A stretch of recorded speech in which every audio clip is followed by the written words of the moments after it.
ஸ்ரீ காசி காண்டம் 70ஆம் அத்தியாயம். தெய்வங்களின் ஸ்தாபனம். அகஸ்திய மாமுனிவர் கூறினார்: தேவி காத்யாயினியின் மைந்தனே, தேவர்களின் இறைவனின் கட்டளைப்படி பிரபஞ்சத்தின் மகிழ்ச்சியான நந்தியால் தெய்வங்கள் எவ்வாறு தங்கள் கடமைகளில் நியமிக்கப்பட்டன என்பதை எனக்கு கூறுங்கள். கடவுளே, தயவு செய்து எனக்கு ஒரு உதவி செய்யுங்கள். அபிமுக்தரின் பாதுகாப்பிற்காக எந்த தெய்வங்கள் எங்கு நிறுத்தப்பட்டன என்பதை உண்மையாக கூறுங்கள். அகஸ்திய மாமுனிவரின் இந்த கோரிக்கையை கேட்ட மகாதேவரின் மைந்தனான ஸ்கந்த பெருமாள் ஆனந்த வனத்தில் எந்த தெய்வங்களுக்கு எந்த இடங்கள் ஒதுக்கப்பட்டன என்பதை மகிழ்ச்சியுடன் கூறினார். ஸ்கந்தன் கூறினார்: வாரணாசியில் கங்கையின் விசால தீர்த்தத்தை படைத்த பிறகு அன்பான பொருட்களை வழங்கும் பெரியவரான அன்னை விசாலாட்சி புனித தலத்தின் பின்புறத்தில் நிறுவப்பட்டார். விசால தீர்த்தத்தில் புனித நீராடி அன்னை விசாலாட்சியை வணங்கும் பக்தன் இம்மையிலும் மறுமையிலும் மிகுந்த நல்வாழ்விற்கு ஏற்ப ஏராளமான செல்வங்களையும் மகிமையையும் அடைகிறான். பத்ரா மாதத்தின் இருண்ட பாதியில், அதாவது ஆகஸ்ட் மற்றும் செப்டம்பரின் 3ஆம் நாளில், இருண்ட 3ஆம் நாளில் அன்னை விசாலாட்சிக்கு அருகில் ஆண்கள் உண்ணா நோன்பு இருந்து இரவில் விழித்திருக்க வேண்டும். காலையில் 14 கன்னிகளை மாலைகள், ஆடைகள் மற்றும் ஆபரணங்களால் பக்தரின் திறனுக்கு ஏற்ப அலங்கரித்த பின்னர் அவர்களுக்கு விடாமுயற்சியுடன் உணவளிக்க வேண்டும். அதன் பின்னர் மகன்கள் மற்றும் ஊழியர்களுடன் சேர்ந்து பாரணை சடங்கு நோன்பை விடுதல் செய்யப்பட வேண்டும். இதன் மூலம் கலசத்தில் பிறந்தவரை வாரணாசியில் ஒரு முழுமையான வசிப்பிடத்தின் பலன் கிடைக்கும். அதே நாளில் புனித ஸ்தலத்தில் வசிப்பவர்கள் பிரச்சனைகளை தணிக்கவும் முக்தியின் மகிமையை பெறவும் ஒரு பெரிய மத விழாவை ஏற்பாடு செய்ய வேண்டும். வாரணாசியில் அன்னை விசாலாட்சியை தூபம், விளக்குகள், அற்புதமான மாலைகள், கவர்ச்சிகரமான பரிசுகள், இரத்தின அலங்காரங்கள், முத்துக்கள் போன்றவற்றால் அற்புதமான விதானங்கள், சௌரிகள், முன்பு பயன்படுத்தப்படாத சிறந்த பட்டாடைகள் மற்றும் நறுமண வாசனைகளால் விடாமுயற்சியுடன் வணங்க வேண்டும். எந்த இடத்திலும் வசிப்பவர்கள் முக்தியின் மகிமையை பலப்படுத்துவதற்காக சிறந்த மனிதர்கள் அன்னை விசாலாட்சிக்கு வழங்கும் சிறிய விஷயம் கூட இரு உலகங்களிலும் முடிவில்லா நன்மையை தரும். அன்னை விசாலாட்சியின் இருக்கையில் சமர்ப்பிக்கப்படும் எதன் சரியான பலனும் ஜபம், ஹோமம், புகழ்ச்சி போன்றவை முக்தி ஆகும். இந்த விஷயத்தில் எந்த தயக்கமும் தேவையில்லை. அன்னை விசாலாட்சியின் வழிபாட்டின் மூலம் அழகான அம்சங்கள் நிறைந்த செல்வமும் நல்ல குணங்களும் பழக்க வழக்கங்களும் கொண்ட ஒரு கணவன் கன்னிகைகளால் பெறப்படுகிறான். கர்ப்பிணி பெண்ணால் சிறந்த மகனை பெறுகிறான். மலடி பெண்களால் கருத்தரிக்கும் திறனை பெறுகிறான். இதுவரை அந்த பேரின்பத்தை மறுத்த பெண்கள் சிறந்த தாம்பத்திய பேரின்பத்தை பெறுகிறார்கள். விதவைகளுக்கு அடுத்த ஜென்மத்தில் வைதவ்யம், விதவைத்தனம் இருக்காது என்று உறுதியளிக்கப்படுகிறது. காசியில் வழிபடப்பட்ட, கேட்கப்பட்ட அல்லது காணப்பட்ட அன்னை விசாலாட்சி மிகப்பெரிய விடுதலையை விரும்பும் பெண்கள் மற்றும் ஆண்களின் விருப்பங்களை நிறைவேற்றுகிறாள். கங்கா கேசவத்திற்கு அருகில் லலிதா தீர்த்தம் என்று அழைக்கப்படும் மற்றொரு தீர்த்தம் உள்ளது. புனித தலத்தின் சிறந்த பாதுகாவலரான அன்னை லலிதா தேவி அங்கே இருக்கிறாள். அனைத்து செல்வங்களையும் பெருக்குவதற்காக அவளும் விடாமுயற்சியுடன் வணங்கப்பட வேண்டும். அன்னை லலிதாவை வழிபடுபவர்களின் வழியில் தடைகள் ஒருபோதும் வராது. ஆஸ்வீத மாதமான ஆவணி மாதத்தில் இருண்ட பாதியில் 2வது நாளில் அன்னை லலிதையை வழிபடுவதன் மூலம் ஒரு பக்தன் ஆணாக இருந்தாலும் சரி, பெண்ணாக இருந்தாலும் சரி, விரும்பிய நிலையை அடைகிறான். லலிதா தீர்த்தத்தில் புனித நீராடி அன்னை லலிதையை வணங்குவதன் மூலம் பக்தர் எதையாவது பிரார்த்தனை மூலம் உச்சரித்தாலும் எல்லா இடங்களிலும் அன்னை லலிதாம்பிகையிடமிருந்து ஆசீர்வாதத்தை பெறுவார். முனிவரே, விஸ்வபுஜா தேவி கௌரியின் ஒரு அம்சம் விசாலாட்சியின் முன் நிற்கிறது. புனித தலத்தின் மீது பக்தி கொண்டவர்களின் பெரிய தடைகளை எப்போதும் அது அளிக்கிறது. அனைத்து விருப்பங்களின் பெருக்கத்திற்காக சரத் பருவத்தின் 9 தினங்களில் ஆவணி மாதத்தின் பிரகாசமான பாதியில் முதல் 9ஆம் நாள் வரை விஸ்வபூஜா தேவியின் மத விழாவை விடாமுயற்சியுடன் கொண்டாட வேண்டும். வாரணாசியில் விஸ்வபூஜா தேவிக்கு ஒரு மனிதன் தலை வணங்கவில்லை என்றால் அந்த தீய ஆன்மா கொண்டவன் எப்படி பெரும் பேரழிவுகளிலிருந்து மன அமைதியை பெற முடியும்? வாரணாசியில் விஸ்வபூஜா தேவி யாரால் போற்றப்பட்டு வணங்கப்படுகிறாரோ அவர்கள் ஒருபோதும் தடைகளால் துன்புறுத்தப்படுவதில்லை. அவர்கள் புண்ணியவான்கள். வாரணாசியில் கிருதுவாரகத்திற்கு அருகில் வாராகி அன்னை என்ற மற்றொரு தெய்வம் உள்ளது. அவளை பக்தியுடன் வணங்குவதன் மூலம் ஒரு மனிதன் பேரழிவின் கடலில் மூழ்குவதை தவிர்க்கலாம். சிவதூதியை அங்கேயே தரிசிக்க வேண்டும். அவள் பேரழிவுகளை அழிக்கிறார். ஆனந்தவனத்தின் பாதுகாப்பிற்காக அவள் தனது திரிசூலத்தை உயர்த்தி வைத்திருக்கிறாள். அவள் எதிரிகளை அச்சுறுத்துகிறாள். தெற்கு பக்கத்தில் இந்திரேஷா என்பது ஒரு கரத்தில் இடிமின்னலை ஏந்தி ஒரு பிரபுத்துவ யானையின் மீது அமர்ந்திருக்கும் ஐந்திரி தெய்வம். அவளை வணங்க வேண்டும். அவள் எப்போதும் செல்வத்தை அளிக்கிறாள். ஸ்கந்தேஸ்வரரின் அருகில் மயிலை வாகனமாக ஏற்றிச் செல்லும் தெய்வம் கௌமாரி. மிகுந்த நன்மையை பெருக்க அவளை விடாமுயற்சியுடன் தரிசிக்க வேண்டும். மகேஸ்வரரின் தெற்கே காளையின் மீது வாகனமாக அமர்ந்திருக்கும் தேவி மகேஸ்வரியை மனிதர்கள் வணங்க வேண்டும். அவள் கால்நடை செல்வத்தை வழங்குகிறாள். நிர்வாண நரசிம்மரின் அருகில் அழகான கையில் சக்கரத்தை உயர்த்திய நாரசிம்மி தெய்வம் உள்ளது. முக்தியை விரும்புபவர்களால் அவள் போற்றப்பட வேண்டும். அன்னத்தின் மீது வாகனமாக அமர்ந்திருக்கும் பிராமி பிரம்மேஷாவின் மேற்கில் நிலை நிறுத்தப்பட்டுள்ளார். அவள் தன் கமண்டலத்திலிருந்து நீர்க்குடத்திலிருந்து ஒரு கைப்பிடி நீரை கொண்டு எதிரிகளை அழிக்கிறார். பிரம்மத்தை குறித்த முழுமையான அறிவை பெற பிராமணர்கள், துறவிகள் மற்றும் பிரம்மத்தை குறித்த உண்மையை அறிய விரும்புவோர் அவளை தினமும் வழிபட வேண்டும். ஒரு பக்தர் எப்போதும் காசியில் உள்ள நாராயணி அன்னையை நாட வேண்டும். சாரங்க வில்லில் இருந்து ஏவப்படும் பெரிய அம்புகள் மூலம் தடைகளை அவள் அளிக்கிறார். கோபி கோவிந்தருக்கு மேற்கே இருக்கும் நாராயணியை வணங்குபவருக்கு காசியில் செழிப்பில் பெரும் உயர்வு ஏற்படுகிறது. அவள் தனது உயர்த்தப்பட்ட ஆள்காட்டி விரலில் சக்கரத்தை சுழற்றுகிறாள். அதன் பிறகு பக்தியுடன் கூடிய ஒரு மனிதன் கௌரியை தேவயானியின் வடக்கு திசையில் விருபாக்ஷி வடிவத்தில் வணங்க வேண்டும். அவர் விரும்பிய மகிமையை பெறுகிறார். சைலேஸ்வரருக்கு அருகில் வீற்றிருக்கும் சைலேஸ்வரி தெய்வத்தை முறையாக வணங்க வேண்டும். பக்தி கொண்ட ஒரு மனிதன் பல்வேறு வகையான நன்மைகளை மனிதர்களுக்கு வழங்கும் சித்திரகுப்தேஸ்வரரை தரிசித்து சித்திரகந்தாவை வணங்க வேண்டும். சித்திரகந்தாவை வணங்குபவர் பல பாவங்களை செய்து நீதியின் பாதையை விட்டு வெளியேறினாலும் சித்திரகந்தாவால் அவர் மீது எந்த தீங்கும் ஏற்படாது. காசியில் உள்ள ஒரு பக்தர் ஆணாக இருந்தாலும் சரி, பெண்ணாக இருந்தாலும் சரி, சித்திரகந்தாவை வணங்க தவறினால் ஒவ்வொரு அடியிலும் ஆயிரக்கணக்கான தடைகள் அவரை தாக்கும். சைலேஸ்வரரின் பிரகாசமான பாதியில் 3ஆம் நாளில் பக்தர்கள் மத ஊர்வலம் மற்றும் யாத்திரையை விடாமுயற்சியுடன் ஏற்பாடு செய்ய வேண்டும். ஒரு மிகப்பெரிய கொண்டாட்டத்தை நடத்தி இரவில் விழிப்புடன் இருக்க வேண்டும். ஒரு பக்தர் சித்திரகண்டாவை மிகுந்த வழிபாடுடன் வணங்கினால் அவர் தனது எருமையின் கழுத்தில் கட்டப்பட்ட மரண கடவுளின் மணியின் சத்தத்தை கேட்க மாட்டார். சித்ரங்கேஸ்வரருக்கு கிழக்கே சித்திரகீவர் தெய்வத்தை வணங்க வேண்டும். மனிதன் பல்வேறு வகையான யமனால் ஏற்படும் சித்திரவதைகளை காணவே மாட்டான். பக்தி கொண்ட ஒரு மனிதன் பத்ராபாபியில் உள்ள தண்ணீரில் அனைத்து சடங்குகளையும் செய்து பத்ர நாகத்திற்கு முன்னால் பத்ரகாளி அன்னையை தரிசிக்க வேண்டும். அவர் ஒருபோதும் அசுபத்தையும் துக்கத்தையும் காண மாட்டார். சித்தி விநாயகருக்கு கிழக்கே உள்ள ஹரசித்தியை விடாமுயற்சியுடன் வழிபடுவதன் மூலம் சிறந்த மனிதன் அனைத்து பெரிய சக்திகளையும் பெறுகிறான். விதீஸ்வரரின் அருகாமையில் பல்வேறு வகையான காணிக்கைகள் மூலம் விதியை முறையாக வழிபட்ட பிறகு பக்தர் பல்வேறு வகையான சக்திகளை அடைகிறார். பக்தர் பிரயாகை தீர்த்தத்தில் புனித நீராடி நிகட பஞ்சனி விளக்குகளை உடைப்பவர் தெய்வத்தை வணங்க வேண்டும். அவர் ஒருபோதும் கட்டுக்களால் துன்புறுத்தப்படுவதில்லை. ஒரு கைதியை விடுவிக்கும் விருப்பத்து ஒரு பக்தர் எப்போதும் செவ்வாய்க்கிழமை அன்று நிகட பஞ்சனியை வணங்க வேண்டும். பக்தியுடன் ஒரு துளி உணவை மட்டுமே உட்கொள்ள வேண்டும். தெய்வத்தின் பெயர் பந்தி. அவள் வழிபடப்படுகையில் உலக அடிமைத்தனத்திலிருந்து கூட விடுபடுகிறாள்.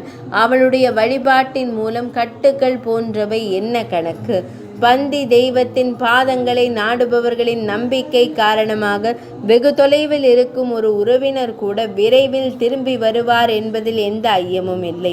சில சபதங்கள் மற்றும் அனுஷ்டானங்களுக்கு பிறகு அவளுக்கு சரியான முறையில் சேவை செய்யப்பட்டால் காசியை குறித்த அனைத்து சந்தேகங்களையும் நீக்கி அவள் விரைவில் அனைத்து ஆசைகளையும் நிறைவேற்றுவார். பக்தர்களின் பந்தத்தை உடைக்கும் இந்த தெய்வத்தின் கரங்களில் ஒரு சுத்தியல் மற்றும் ஊழி உள்ளது. அவள் தீர்த்தராஜரின் அருகில் இருக்கிறாள். அவள் என்ன ஆசைகளை நிறைவேற்றுவதில்லை, அதாவது அனைத்து ஆசைகளையும் அவள் நிறைவேற்றுகிறாள். பசுபதிக்கு பின்னால் மற்றும் அமிர்தேஸ்வரரின் அருகிலும் தேவி அமிர்தேஸ்வரி இருக்கிறாள். அமிர்த கூப கிணற்றில் புனித நீராடிய பின்னர் அவளை விடாமுயற்சியுடன் வணங்க வேண்டும். ஒரு மனிதன் அமிர்தேஸ்வரியை பக்தியுடன் வணங்க வேண்டும். அவளுடைய தாமரை போன்ற திருப்பாதங்களை நாடுவதன் மூலம் பக்தர் அழியாமையை அடைவார்.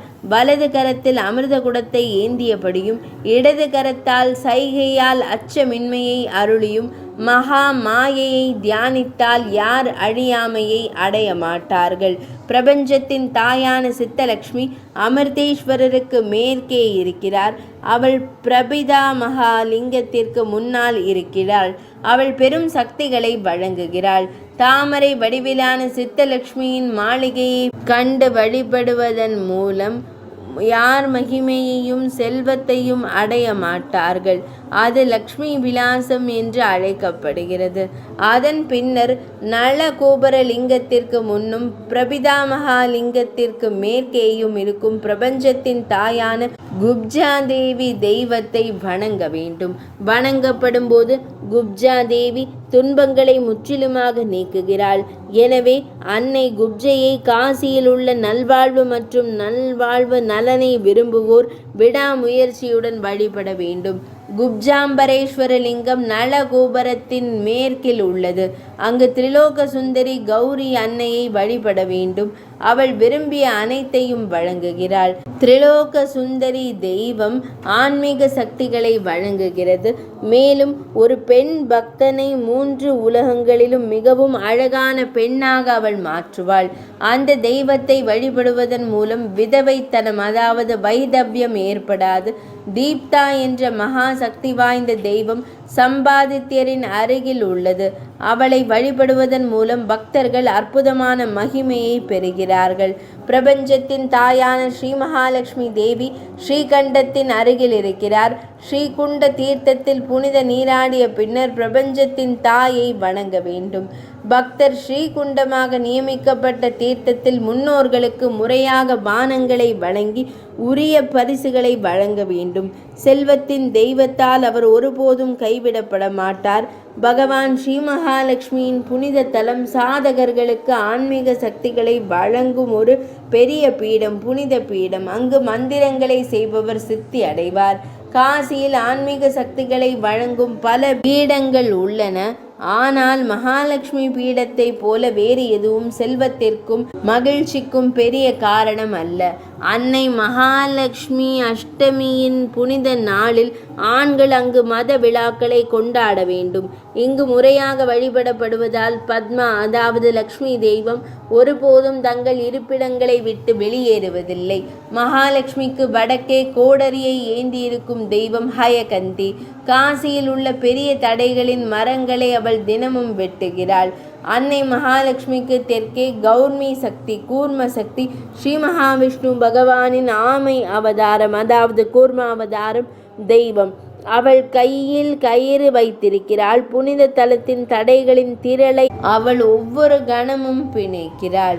மனிதர்களால் வணங்கப்பட்டு புகழ்ந்து பேசப்படும் போது அவள் க்ஷேத்திர சித்தியை, புனித தலத்தின் சித்தியை வழங்குகிறாள். சிசிகண்டி வடமேற்கில் உள்ள புனித தலத்தின் சிறந்த பாதுகாவலர். அவள் தடைகளின் திரளை விழுங்கி மயிலின் ஒலியை போன்ற ஒலியை உருவாக்குகிறாள்.